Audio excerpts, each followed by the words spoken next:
is a project coordinator at the district's fantastic Workability 1 program, which works with high school students at both Los Gatos and Saratoga and helping them with job placement. She does quite a bit of other things as well, but that's the capacity that she's here in tonight. So I'm going to hand this over to have her explain a little bit more.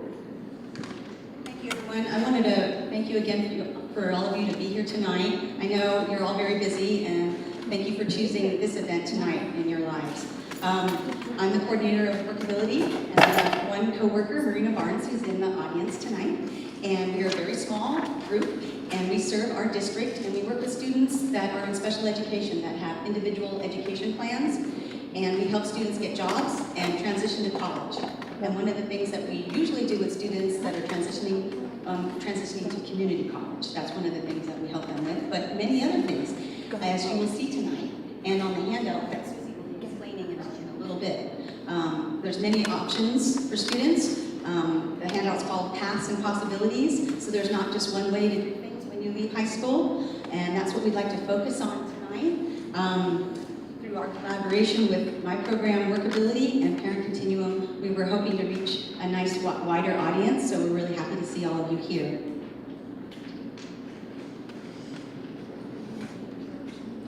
So the Parenting Continuum, I didn't mention the website is parentingcontinuum.org, just so you know.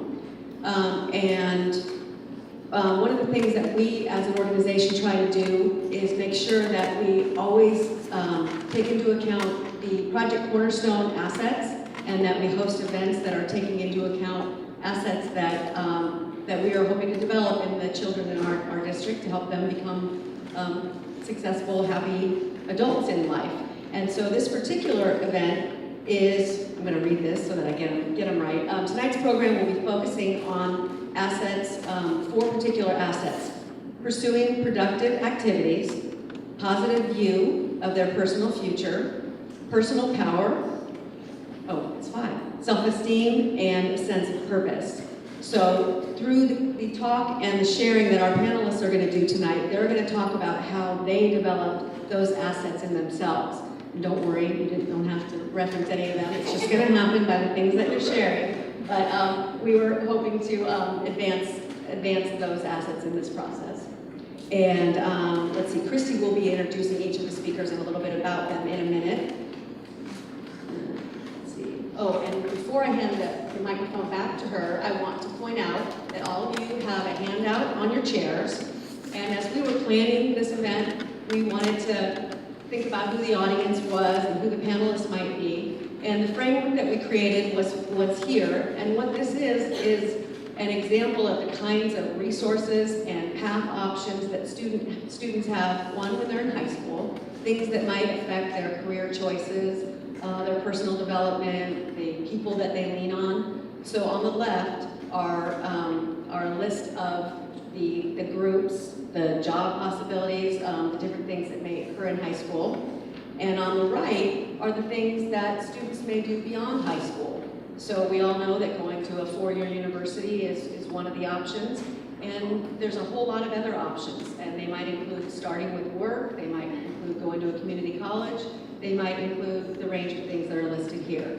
So when you hear our speakers talk tonight, some of the things they say will be found on this sheet and will kind of prove as a talking point for them as well. So you have that, and you have another sheet, which I don't know is a handout. Okay, great. So, alrighty, Kristin, to introduce our speakers. Thank you. And the other half, the postcard, is information about the Workability program that I'm the coordinator of, and that is a program that serves students that are in special education with IEPs, and helping them get jobs is one of the things we do, and help them transition after high school. All right? So tonight we are so lucky to have these 4 speakers with us, and I'm very grateful for their time and energy coming here tonight to speak to you. They all have different stories and unique stories, and I think you're going to enjoy these stories very much. And I'm going to just say all the other names first, and then I'll introduce the first one, and she will start. So we have Kristin, and Johnny, and Sarah and Spencer, and they're all here tonight to share their stories with you. And I'm glad to see a lot of students in the audience because we really wanted to see more students come to this event. So thank you for being here. Oh, and one more thing. I forgot to mention the name of the talk. Welcome to Life After High School. Yay, there is one. And also, we have one additional guest that's here tonight that we invited sort of last minute. This morning there was a CASA event, and it was a talk on anxiety and how it can kind of creep up and how we can be aware of it and how we can have conversations with our kids about it and resources that are available. And it was a particularly popular event. We had about 55 people attend, and our speaker was extremely well received. And so as we were listening to her and really hearing how the transition to college and end of high school years can be particularly anxiety producing, we decided to invite our speaker to come and just be a resource here tonight. So she is here, she brought her cards, and I'm going to tell you a little bit about what she does, but mainly she may chime in when someone asks a question toward the end, and we wanted to let you know that she was here. So her name is Lisa DiMarino. She's here in the front. She's a MFT, and she works, so I'm going to read so I get it right. Lisa is a marriage and family therapist who has been working with adolescents and their families since 1996. She has a long history of educational collaboration with schools. In addition to working with adolescents and families in her practice, Lisa also conducts teacher trainings on how to work with teens and children who are struggling with their emotions. Lisa's currently seeing individual families through her practice and consulting on a regular basis. And she works with counseling special ed teachers and in the Graduate School for Education at Notre Dame, and is very well versed in the kinds of issues that come up for families in the transition between high school and college. So with that, we'll begin our panel. Thank you for being here, Lisa. Thank you. I don't want to say too much about the speakers. I want them to speak for themselves, and I think you would rather hear from them. So I'm going to introduce Kristin Hoffman will be our first speaker tonight, and she's going to share her story. And then when she's done, I'll come back and introduce the next person. So thank you very much. Let's give a warm welcome to Kristin.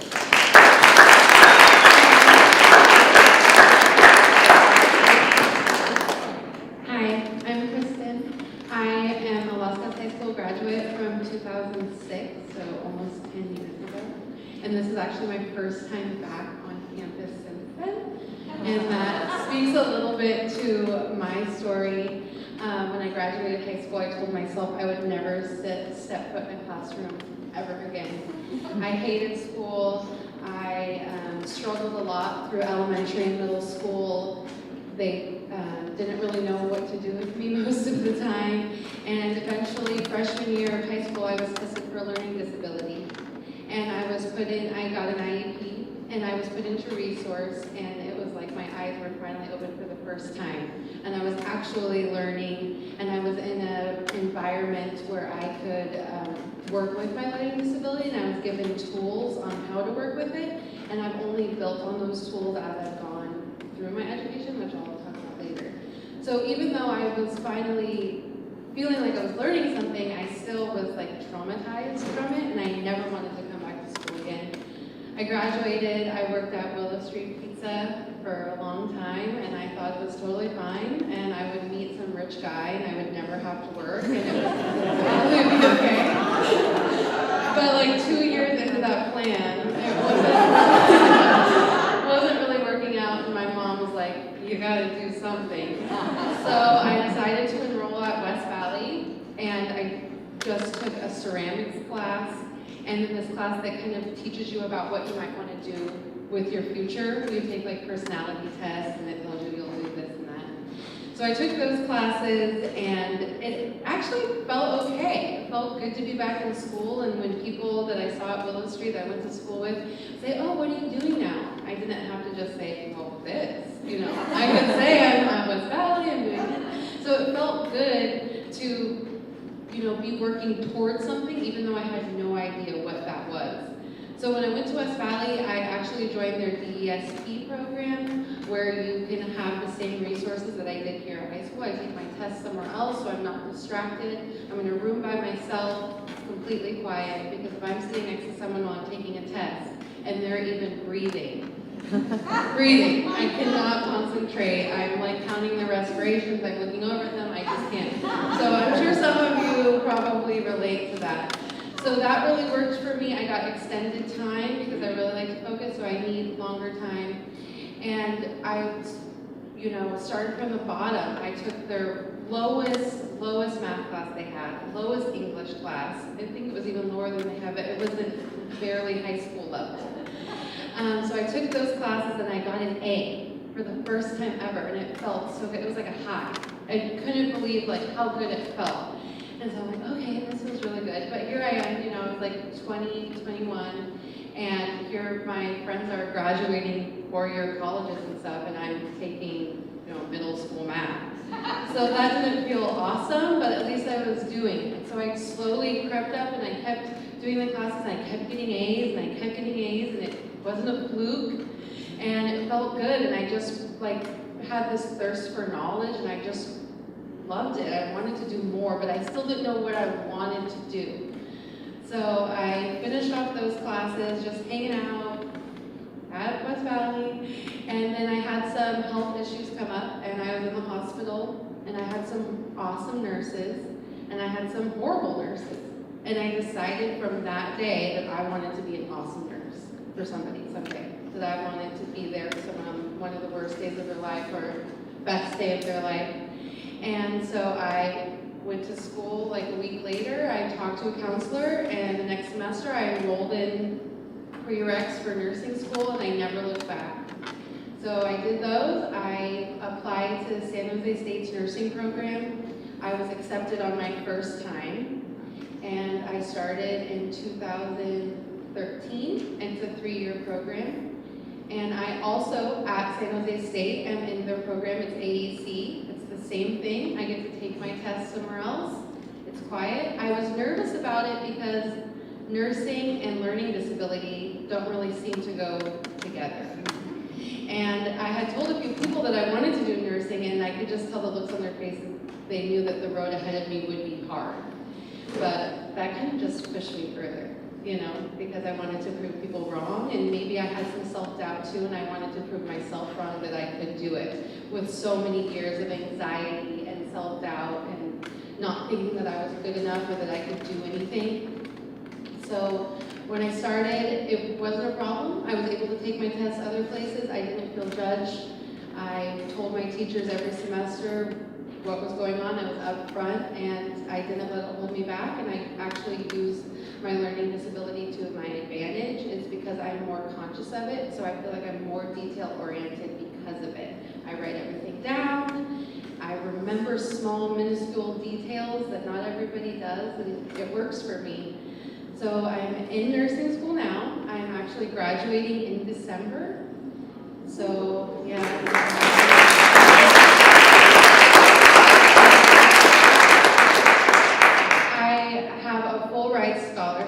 It is the largest scholarship given at San Jose State besides a sports scholarship.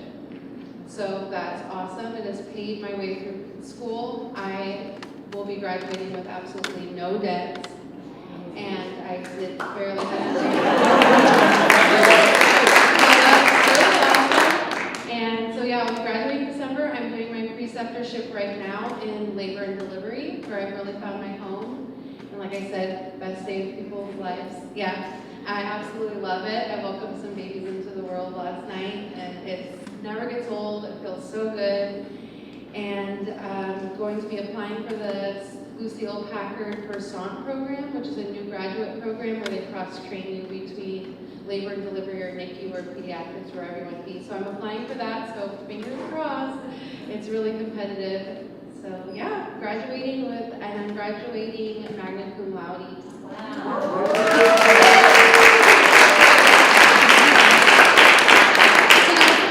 Don't give up is definitely don't ever give up. If you feel like it, you're not going to meet some rich guy that's going to take care of you. You can do it for yourself, and you just have to, don't compare yourself to anybody else. You're your own person. I don't compare myself to my classmates. If they get an A and I get a C, I don't compare myself because I am me and they are them.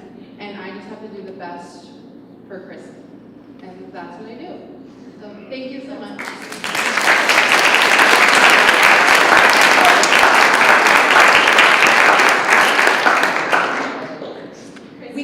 Yes? Do you bring tissues?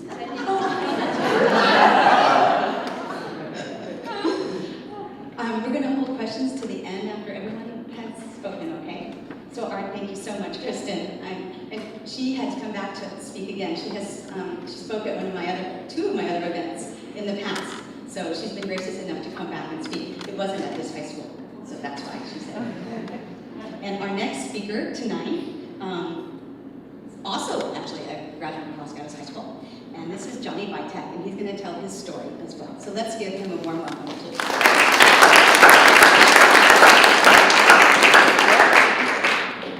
Thank you.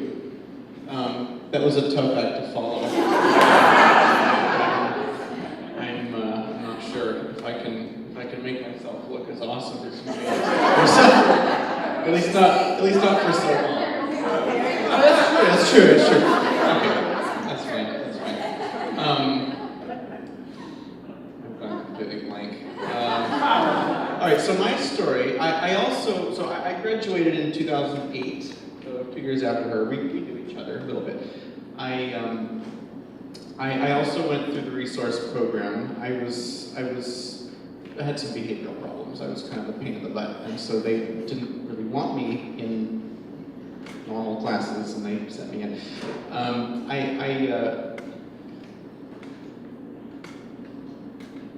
I did discover that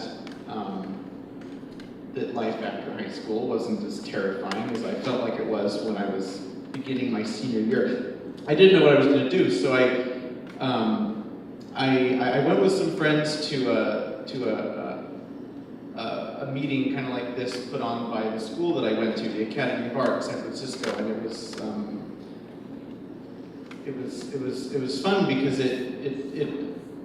what I had always assumed that I was going to do was just go to West Valley and then figure out my future there.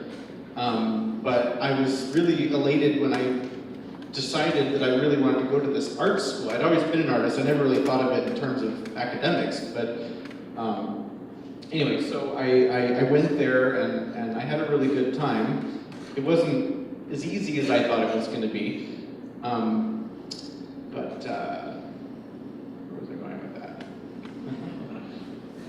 Spacey. When Life after high school wasn't. I've also never spoken publicly before. So when I went there, it was all right. I already told you that it was harder than I thought. Where else was I going? I don't remember what I was going to say about it. I was rehearsing this in the car all the way on the way here. What about the high school did you like? Oh, yeah. Well, I really liked my teachers. Is Miss Shank still here? Mrs. Shank? Gail Shank? Yes. She is still here? That's think so. really awesome. I really like her. What did you teach? She taught driver's ed, and She's the one. she retired. Oh, last year? Did she? Oh, that really is a shame. Because I'll tell you what, she was the most... Are there any teachers here?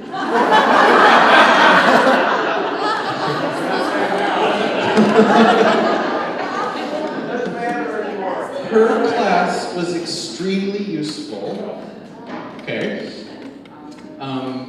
So what did she teach? She taught driver's ed and sex ed and health and sex ed. And she taught a lot of stuff about alcohol and all the bad stuff, right? That was extremely helpful. All of the things that she taught really came in handy in college because there's a time and a place for everything, and it's called college, right? So when you go there, you need to kind of have a little bit of information to go on about how to do things because certain opportunities present themselves. So yeah, that was really useful. I'm gonna have to say I didn't really find math to be all that useful after high school. So when I was in art school, I was a graphic design major, and I actually did do a lot of measuring. So I have to say, algebra not so much, but all the math involving measuring came in really handy for me. So I could thank my elementary school teachers for that. In all honesty, it was a really good time here. When I was in the RSP, was it RSP? Research program. I did find that schoolwork had a lot less pressure behind it because I was in smaller classes and there was more attention on each student from the teacher because of the class size, and everything was just kind of broken down a little bit better. And I did actually do really well. I had good grades, and I did have good grades in college too. I did not graduate from college. I am a college dropout. It's kind of a stigma. I was there for 3 years, and I always did really well. I didn't flunk out, but I kind of just really got over living in San Francisco, and I needed to get out of there. But the job that I do now, I'm a geriatric care facilitator, sort of. Kristin helps people at the very beginning of their life, and I help people at the very end of their life, or near the end of their life. Anyway, so when I was at university and I was home on school holidays and stuff, my mom was sick and tired of me being in the house doing nothing. So she had this friend that was in this business, and she told me, "You're going to go work for this lady, and you're going to do whatever she wants, and you're going to take whatever she pays you, and you're not going to complain." So, oh my God. So I go, and I ended up actually really liking this. I would help her out with her business, on Christmas breaks and summers and stuff. And I found that it was a lot more, it was a little bit of an unconventional job for an 18-year-old, right? Hanging out with old people all the time. But I've always kind of gravitated toward geriatrics. So when I was, where was I going with that now? When I was 23, I think, 22 or 23, I realized that, because I was actually a graphic designer. I worked for Tina Turner. Does anybody? You guys might be a little too young, some of you?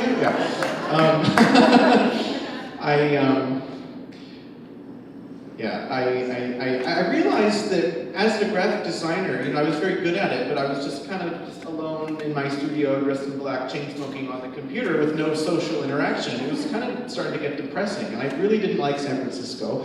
And I just missed what I was doing when I was home, working in what I do now. And so I just quit, and I made it into a career for myself, and I have been very successful, and it's worked out really well for me. I'm not advocating that you drop out of college as soon as you find a job that you like, that pays more than Starbucks, but in some cases it can work out. I do think that I'm one of them. If I had it to do all over again, I probably would have stuck around and graduated because I was kind of close. But I'm still successful. All right.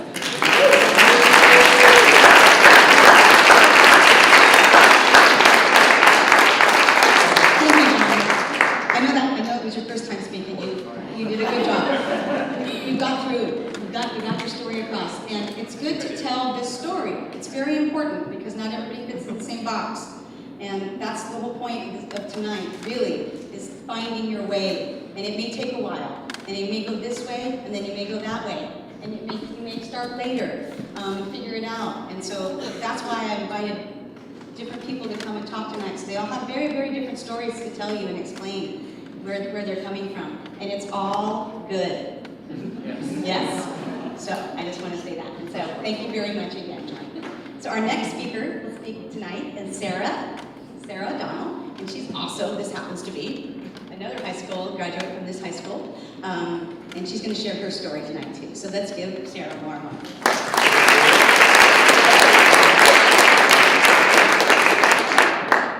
Okay, so I graduated in 2012, so not too long ago, and I'm still going through school.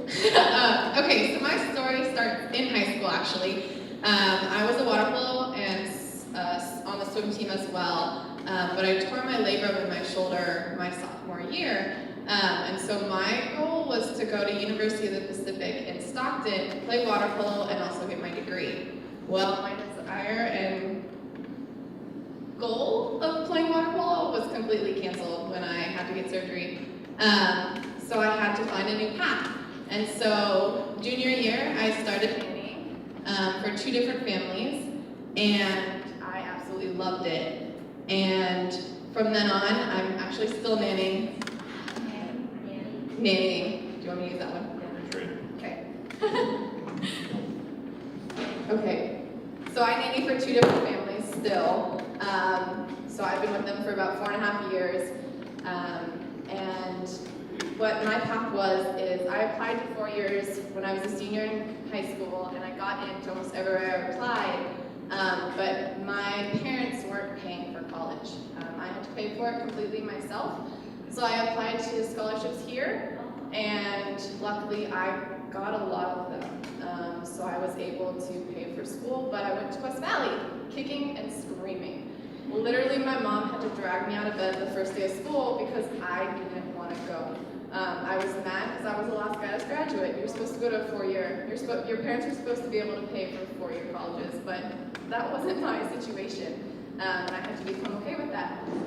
But that was very, very, very difficult when I had parents and students and friends that were like, why are you going to West Valley? That's for students that only get C's or flunking out of school. And I got really frustrated with those comments. But once I got to West Valley, I realized that it was the place that I needed to be. I know I love kids, and I know I'm going to work with them in the future, but I really didn't know who I was. I really lost my identity in high school because sports was taken away. And so I was able to find myself at West Valley and kind of just rebuild myself. I went to West Valley for 2 years. I graduated there with 2 AA degrees, and I was also the trustee award recipient when I graduated, so I still get graduation, which was terrifying. But it was a good experience. There was a guidance counselor there who I had to convince I would graduate in 2 years, because most students at West Valley don't graduate within 2 years. It's more like 3 years. And I was like, yeah, so I was like, I'm getting out. I don't care what you say. And my first semester I got all A's, and she's like, oh, this girl can do it. And so once I proved myself to this guidance counselor, she did everything she could to get me into the classes I needed to get into, because she knew I was determined to get out. So I'm very, very thankful for her. Of course, there are some not so good counselors, ones that will continue to say you can't do it. So those are the ones where you have to be like, okay, I don't need your advice anymore. I need to go find someone else.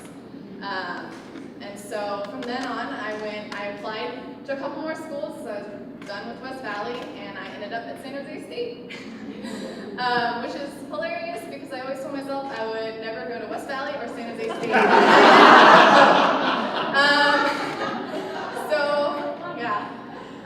I'm a child and adolescent development major at San Jose State, so I still want to work with kids. And I will be graduating in May, so I'm super excited about that. But I'm also applying to master's programs now, so I understand the anxiety of applying to 4-year colleges and even West Valley. Hitting that submit button is really hard sometimes, but in the end, it's all worth it. And for me, having my parents by my side was really, really helpful. There was times where I'd be filling out the application, and my dad's like, "There's something wrong there." I'm like, "There's nothing wrong, Dad." That's like after multiple applications. He's like, "Your name's spelled wrong." I'm like, "Oh my gosh, sorry." So you go through and do it again. So parents, I encourage you to be with your kids. I know I got really frustrated with my parents a lot of the time just because it's so stressful.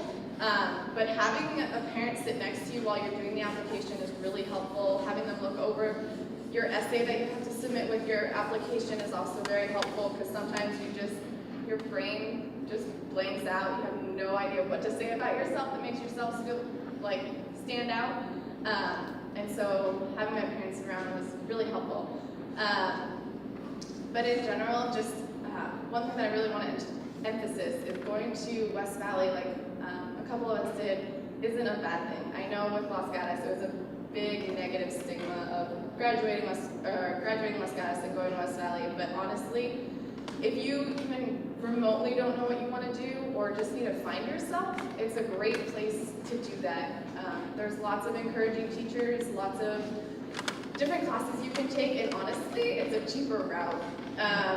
Everyone has to take general ed classes, and so you get them done at West Valley in 2 years, then you're saving yourself and your parents a lot of money, and also a lot of frustration, because it's a smaller school where you can kind of talk to teachers, and just one thing, get involved. If you don't connect with a club or something, college is going to be really hard. So find a group that you somehow connect with, even if it's the chess club or the knitting club or the book club, some club or sport, it'll make a difference in your college experience.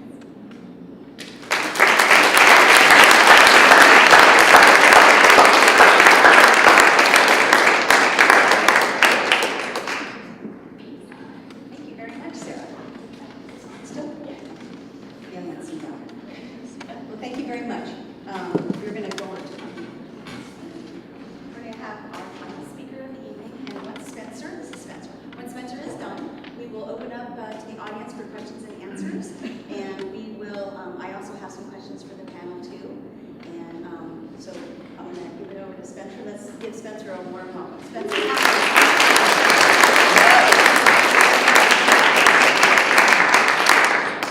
I'm not a microphone pulling kind of guy. Closer? Is it? Wow. That's an amplified voice right there. So my name is Spencer. I'm the only person here that did not go to Los Gatos High. I actually grew up in Marin County. Similar socioeconomically as far as things go. But my struggles were mostly in high school. I'm not exactly how you put it, but I was a butthead kid. I didn't make great decisions. I wasn't fun to have in class. At various times in my life, I was unwelcome in my own home or in to high school. And at one point, I was actually asked to not return. And so then I was a high school dropout. And that was like a sobering moment, right? To kind of, I'm a high school dropout. And the amount of self-esteem that I had was minimal. The choices I was making in life involved a lot of like this really cool girl that I was dating for like a year, and she was great, right? And some drugs, some alcohol, and just some poor decisions, you know? And I don't know what it was, but something jarred me, and I took a look at my life, and I decided that wasn't what I wanted to do. I was going to one of these independent study high schools, which is where you go when you get expelled from high school. And I failed my first semester there. I just couldn't do it. It was 1 hour once a week. Right? You just had to show up with like some worksheets filled out, and you were good. And I couldn't do it, you know. And what I realized was, if I could get back into that high school, and if I could do that work, you know, I could do it.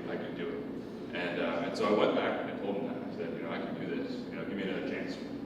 And they said, absolutely not. You are not coming back here whatsoever. And I tried and I tried and I tried, you know. And it got to the point where there was literally begging, and they gave me the smallest sliver of a chance. Right? They basically said, okay, you're going to sign this contract of what you're going to wear to school. You're going to maintain an A average or a B average or whatever. You're going to do this, that, and the other. And I said, anything, I'll prove to you that I can do this. And you know, I had the support of my family behind me. They saw something turn around, and they gave me a go, you know. And I went back to high school, and I sat in front of the class, and I just did my best, you know. And I've heard that said tonight, and I think that's like a really important thing. Like, doing your best means different things to different people. But if I can lay my head on the pillow at night and know that like I actually did my best, whatever that means, whatever that means to my parents, to my teacher, to whatever. If I can lay my head on my pillow at night and know that I did my best for myself, that's what matters, right? And so I put myself to that test, and that's what I did. And I ended up, like, I was not passing any classes. I was horrible at math. Definitely failed the first math class in high school. And so basically I was doing my best in front of the class, and I was able to get straight A's. I was able to, I was elected student body president, which was kind of cool.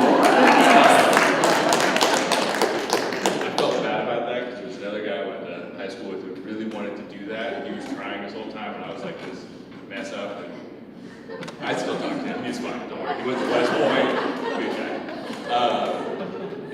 So I had this college guidance counselor person who said, "Yeah, you're not going to college with this, you know." And I had visited my older brother who went to UC Santa Cruz, and I visited him just very briefly, and I just loved the campus there.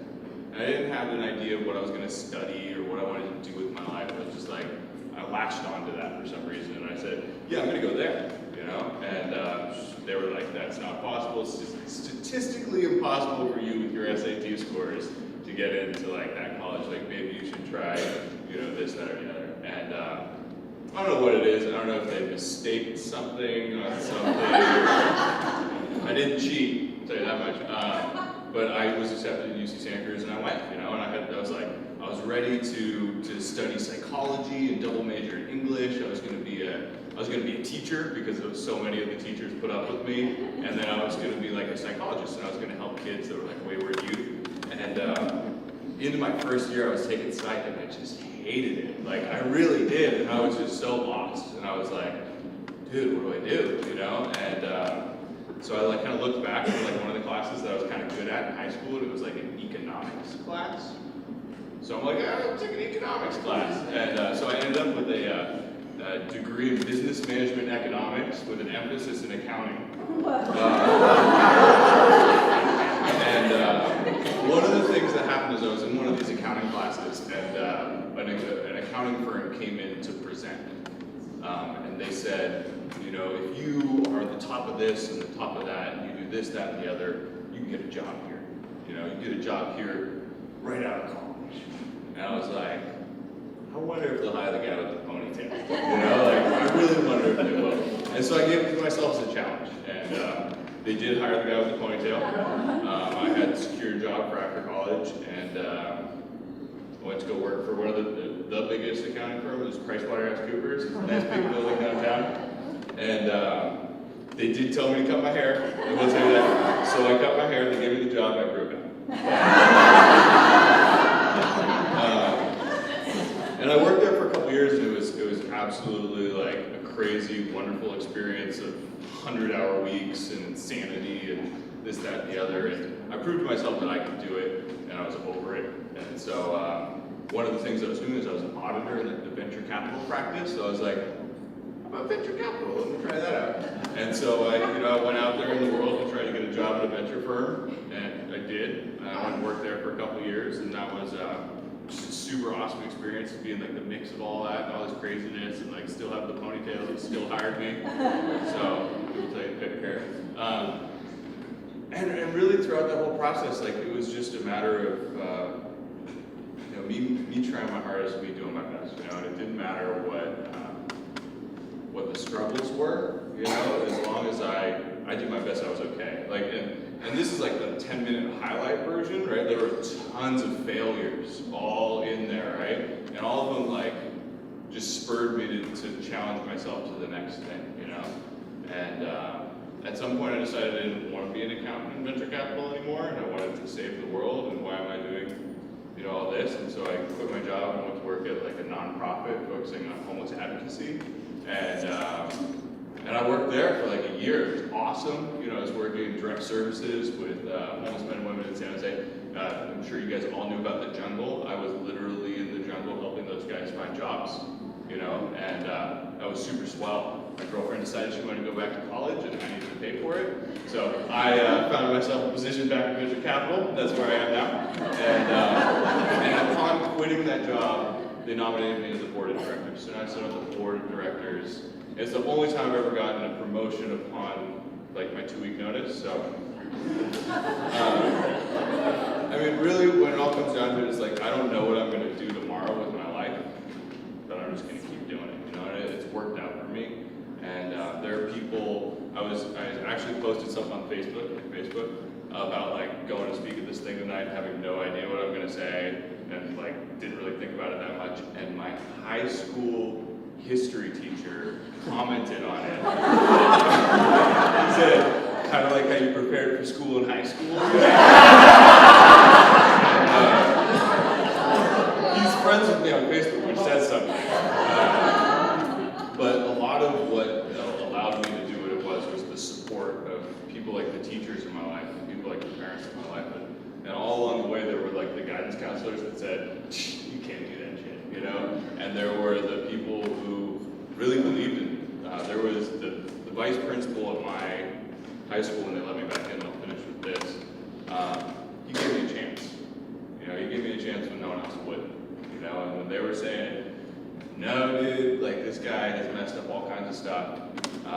You know, they took a chance on me, you know, and it was people like that were able to believe in people like us that allowed us to be possible, you know, and the fact that I'm in finance when I failed like my first math class I ever take is amazing. I built spreadsheets that have like 30 tabs and like complex regression analysis, and I was just a high school dropout, you know, so that's what it is. I'm done, thank you.